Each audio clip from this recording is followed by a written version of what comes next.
So Yud Shvat is both connected to the number 10 and number 11. It's Yud, which is 10, and it's Shvat. Shvat is the 11th month, so it's the 10th day, the 11th month, a combination of 10 and 11, which is interesting this year because it's the year 2021. 21 is 10 plus 11. And everything is bekavana. Everything has deep and very, very great significance, especially when it comes to the Nasi and the ultimate Nasi. So everything is so perfect and accurate.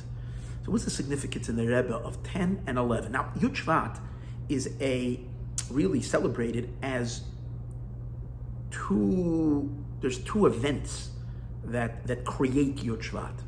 One event is the passing of the previous Rebbe, the yard side of the previous Rebbe.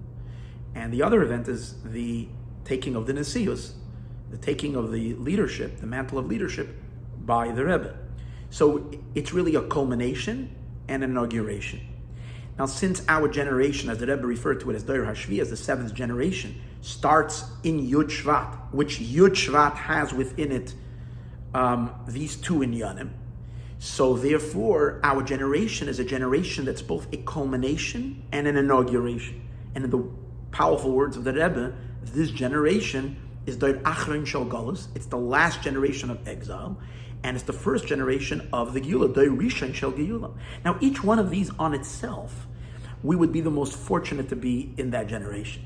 The ones that complete the Galus, it means those who put the fine across the finish line, those who put the final touch on all the work of all the generations, all the way from Avram Avinu, all the Mesiris Nefesh, and all that. I mean, it's not impossible to describe the incredible accomplishments of the Jewish people in uplifting this world, finalizing the tikkun that needs to be corrected, and we've done that. And to be the last one that does the last mitzvah, put the last brick in the third Beis Hamikdash, that's incredible. But it's still related to the culmination of the past. Then there's another the Doir Rishon Shel Geula, to be the first generation of the Geula, inaugurating the Geula. It's like the Yidden who marched out of Mitzrayim and are there by Har Sinai. They're inaugurating Torah and Mitzvahs. These are the Jews who are putting on tefillin for the first time. These are the Yidden who are keeping Shabbos for the first time. All the it's that's like on a whole new level. And we are the fortunate ones to be both. But precisely because of that, there could be a little bit of a confusion of our identity. Especially as a Lubavitcher, there's a little bit of a confusion of our identity. Who are we? And so let's take a look at what's the inner mechanics of being the last generation of Golus and the first generation of the Geula. So the work in Golus is to do what?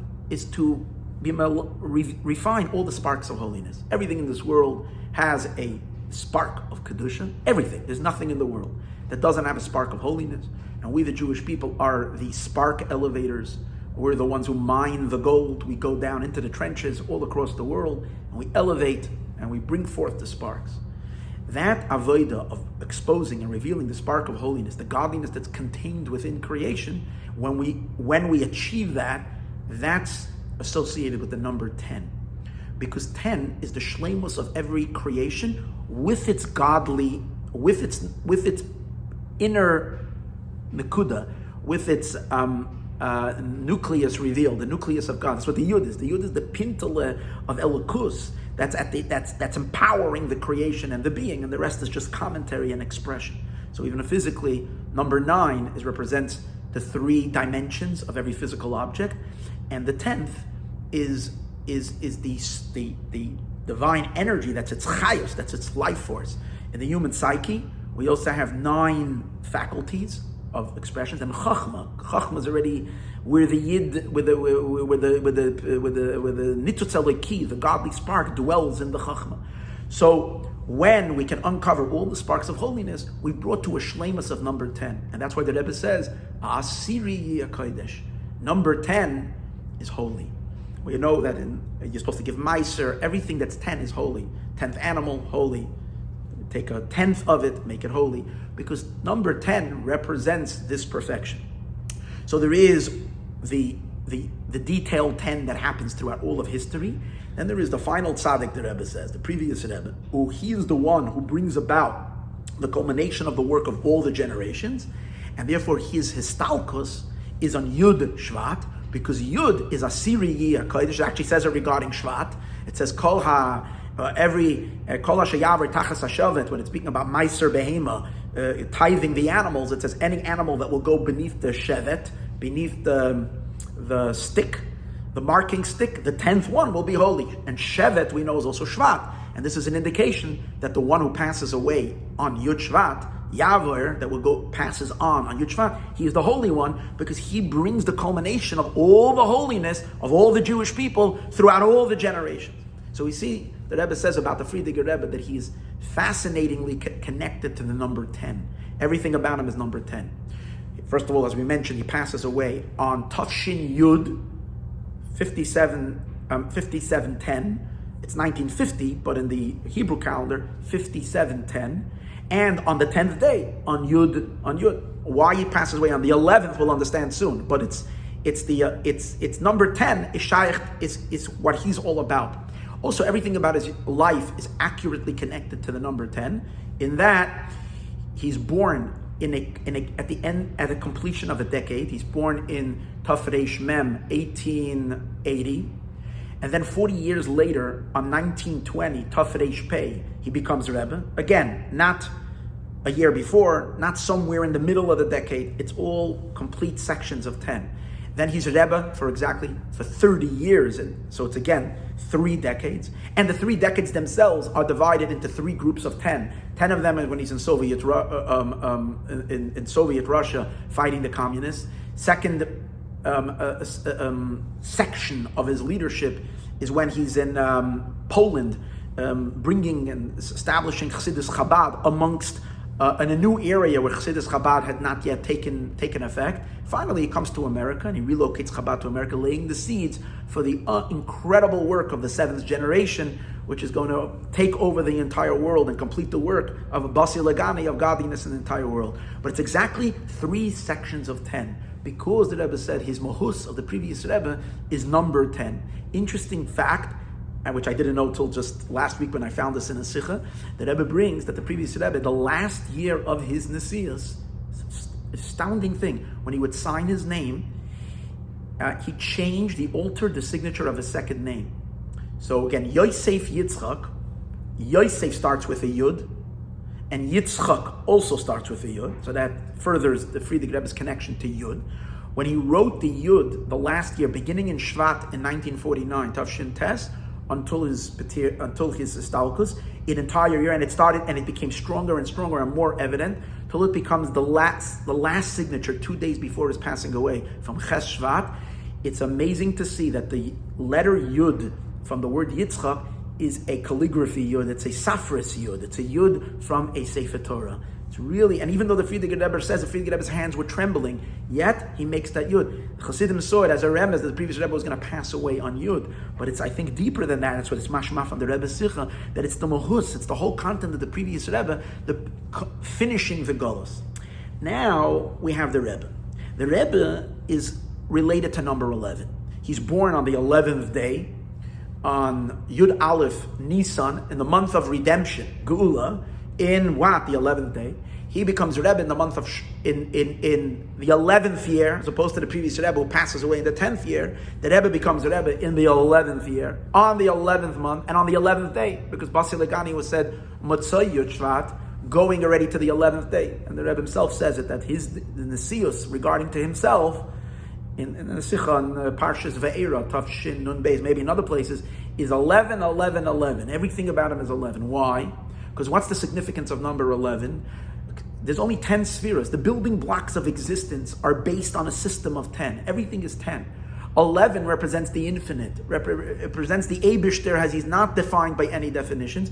But the idea over here is 11 is not just a detached infinite God, but God, the Eibishter, as the Ein Sof, merges and unifies with the creation and what Mashiach is all about. The complete union of the Or Ein Sof with the world. So the Friediger Rebbe, the work of the Bnei Yisroel in Golus, is to do what? Uncover the godliness, also a lakus, but a lakus that's still somehow part of the creation. Similar to this week's parsha, Shem Shakai. Shakai means Shaddai, where Hashem says to the fathers, I only revealed Shem Shakai. But Havaya, that's the future. That's the Or Ein Sof. So the avodah of the Rebbe is already revealing the infinite light that's going to be in Mashiach. So he's born in Nisan, which is already Geula, outside of all Mitzrayim, outside of all constraints. Plus, he becomes a Rebbe, and everything about him is on 11, because his entire Malhus is 11, and therefore his inyan is Doi Rishon of Geula, the first generation of Geula. However, we find an interesting relationship between the previous Rebbe and the Rebbe in terms of the continuation of the previous Rebbe into the Rebbe, the overlap. By all Rabbeim, we see every Nasi in addition to who they are, but also as a preparation for the next generation. The Baal Shem Tov and the Magid were a preparation and laid the foundations for what the Alter Rebbe was going to build, and so on and so forth. So that's for sure, each Rebbe is a preparation. But yet, when a Rebbe is Rebbe, they are Rebbe. But by the Rebbe, we find a difference. Very different, that he's very much intertwined with the previous Rebbe, even when he's Rebbe. He doesn't even refer himself as Rebbe. Everything is the previous Rebbe. When you gave him a pan, unlike the other Rebbe who read the panim themselves, the Rebbe says, I'm going to read it by the previous Rebbe. And that is because, Chassidim, we give interpretations, but it's obvious that the Rebbe is the seventh is Malchus, the previous Rebbe is Yesod. Yesod and Malchus are intertwined like the sun and the moon. The moon receives everything from the sun, they're inseparable, and so on and so forth. So therefore you see that the Rebbe's Nesius is a combination, kind of a combo of the previous Rebbe, who's finishing the goal. That's why the Rebbe in his avodah was also still encouraging Chassidim that we only have a little bit work to do, but we have to finish. And what's to finish? Zupitz in the Kneplach, we have to shine the buttons. But we worked on shining the buttons and buttons and buttons, and then the Rebbe says we did already enough shining the buttons. And then the Rebbe announced the work of the avodah to complete the avodah that you didn't have to do in goals. It's over. And then the Rebbe says, now what's the avodah? Now the avodah is lekabel pnei Mashiach tzidkenu. Is to turn around, stop fixing the problem, start inviting in the light, start focusing all your intention on Bias HaMashiach, on the Geula. And it's interesting, in the Rebbe himself, you see, when did that change happen? When in his family, there was already in other words, the Rebbe was married to the Friediger Rebbe's daughter, and that's his connection to the previous Rebbe. Tafshim Mem Ches. After the Rebbetzin passed away, you see a whole shift in the Rebbe's sichos. This whole Mashiach fervor in the Rebbe took on a whole new energy, to the point that there are so many Chassidim that were uncomfortable with the sichos from Mem Ches, Mem Tes, Nun and Aleph and Amez. And we understand the discomfort, because if we are so focused for thousands of years on fixing problems, on reaching a Jew who didn't put on tefillin, a mikveh that needs to be made, this didn't happen, that didn't, of fixing problems in Golus, and all the things that are needed, tikkun of Golus, Avos Yisroel to stop the sinners, everything that involve just fixing what is dark and what is, that's an unbelievable schus. But when we are told that it's time to shift and move from number 10 to number 11, we could experience a little rigidity. And the Rebbe himself, as I mentioned in the previous video said, this kumt on shver, this is hard, because this is a shift. This is a complete shift from being the last generation to being the first generation. And therefore we find that in Lubavitch, it's no secret, there is a certain tension between a past and a future.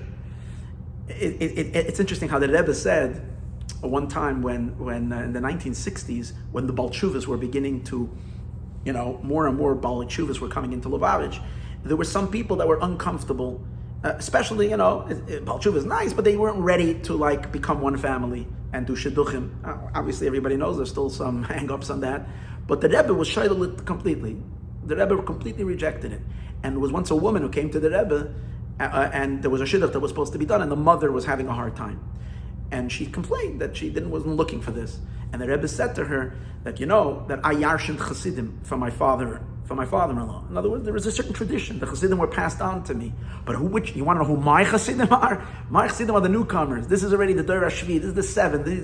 That's what we find, Taka. People that are not so rooted in the Chabad of the past are easier because they don't have to let go of something. They're just been drawn by the Rebbe's sweeping Mashiach energy of the future. Those that are generations and have it in their blood, so to speak, sometimes have a harder time. But that doesn't mean that we don't have to transition, have to jump. In other words, what the Rebbe said of Tavshin Mem Ches, let's put it very clear, and everybody knows this, but sometimes we have to say it, and that is, it's not going away. The Rebbe is an Ishaliki, a godly man. Whatever came out of his mouth is the Eibishter speaking to him. Tavshin Mem Ches, Tavshin Mem Tes, Tavshin Nun Aleph, Tavshin Nun Beis, and yes, even Tavshin Nun Gimel, when the Rebbe is on the porch, and we're singing Yechid to him, and all these in Yanim, it's not going away. Not only is it not going away, it's only going to get stronger and stronger and stronger, and more Lubavitch Chassidim are going to wake up to it, until the entire Lubavitch is going to wake up to it, and we're all going to be lifted up. We have to shift from legacy, from past, from holding on to the past. It's great, it's wonderful, and of course, till the Galus of Mashiach, we go to the oil and so on, but we can't make that the sanctuary. We can't make a past what once was. Everything we're living in a past Inyan. We have to look forward, the forward of the future. And the truth is, even our Rebbe, what we've seen from our Rebbe is maybe just a tiny little tail, meaning the tail end of who he really is. The real his galus of his majestic beauty is going to be something.